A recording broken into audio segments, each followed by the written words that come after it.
नमस्कार प्रणाम। आप सबके स्वागत बाटे दुबई वाली भजी यूट्यूब चैनल पे। छोटा सा गीत सुनाओ तनी, अच्छा लगे तो लाइक करब और कमेंट करके ज़रूर बताए कि छोटा सा गीत कैसे लगा बाटे।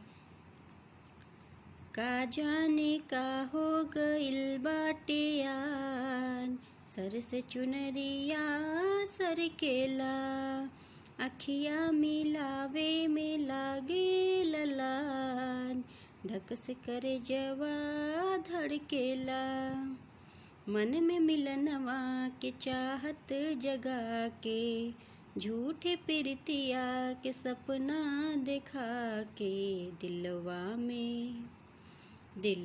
में घर तू बनाई के, उड़ जइबू ये मैना, दिलवा में घर तू बनाई के, उड़ जइबू तू मैना, उड़ जइबू मैना हो, उड़ जइबू मैना, दिलवा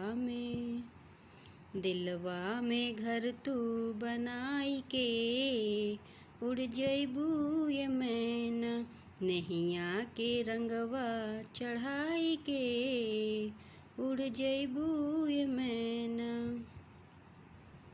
ये छोटा सा दो लाइन बहुत अच्छा लगेला, इसे रवा लोग इनके साथ शेयर करनी है।